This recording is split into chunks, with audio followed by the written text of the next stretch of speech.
ಮತ್ತು ಟ್ರಕ್ ಮುಖಾಮುಖಿ ಡಿಕ್ಕಿ 20 ಮಂದಿ ದುರ್ಮರಣ.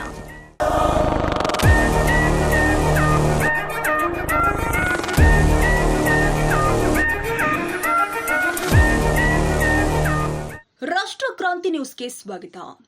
ತೆಲಂಗಾಣದ ಗಂಗಾರೆಡ್ಡಿ ಜಿಲ್ಲೆಯ ಚೆವೆಲ್ಲಾ ಸಮೀಪದ ಮಿರ್ಜಿಗುಡ್ಡ ಪ್ರದೇಶದಲ್ಲಿ ಸೋಮವಾರ ನಡೆದ ಭೀಕರ ರಸ್ತೆ ಅಪಘಾತದಲ್ಲಿ ಕನಿಷ್ಠ 20 ಮಂದಿ ಸ್ಥಳದಲ್ಲೇ ಸಾವನ್ನಪ್ಪಿ ಹಲವಾರು ಮಂದಿ ಗಾಯಗೊಂಡಿದ್ದಾರೆ.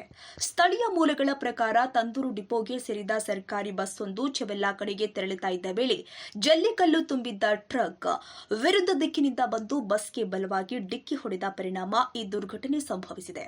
ಅಪಘಾತದ ತೀವ್ರತೆಯಿಂದಾಗಿ ಬಸ್ಸಿನ ಮುಂಭಾಗ ಸಂಪೂರ್ಣವಾಗಿ ನಾಶವಾಗಿದ್ದು, ಪ್ರಯಾಣಿಕರಲ್ಲಿ 1 ವರ್ಷದ ಮಗು ಸೇರಿ 11 ಮಹಿಳೆಯರು ಮತ್ತು 9 ಪುರುಷರು ಮೃತಪಟ್ಟಿದ್ದಾರೆ.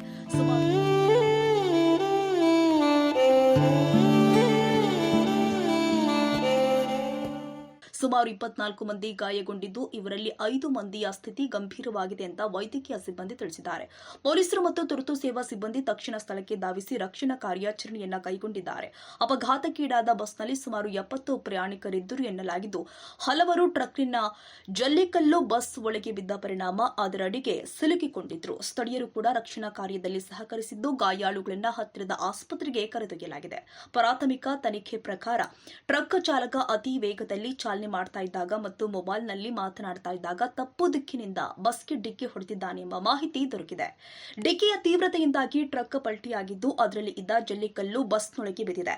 ಘಟನೆಯಲ್ಲಿ ಸಾವನ್ನಪ್ಪಿದವರಲ್ಲಿ ಕೆಲವರು ವಿದ್ಯಾರ್ಥಿಗಳಾಗಿದ್ದು, ವಾರಾಂತ್ಯದ ಬಳಿಕ ಕಾಲೇಜುಗಳಿಗೆ ಹಿಂತಿರುಗ್ತಾ ಇದ್ರು ಅಂತ ಪೊಲೀಸರು ತಿಳಿಸಿದ್ದಾರೆ.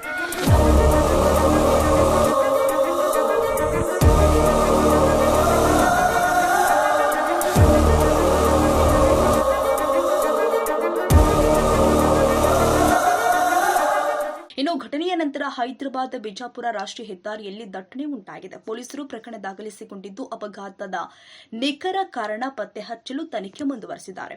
ಸ್ಥಳೀಯರು ಇಂತಹ ದುರ್ಘಟನೆಗಳನ್ನು ತಡೆಗಟ್ಟಲು ಭಾರೀ ವಾಹನಗಳ ನಿಯಂತ್ರಣ ಮತ್ತು ವೇಗ ನಿಯಮಗಳ ಕಟ್ಟುನಿಟ್ಟಾದ ಜಾರಿಗೆ ಒತ್ತಾಯಿಸುತ್ತಿದ್ದಾರೆ.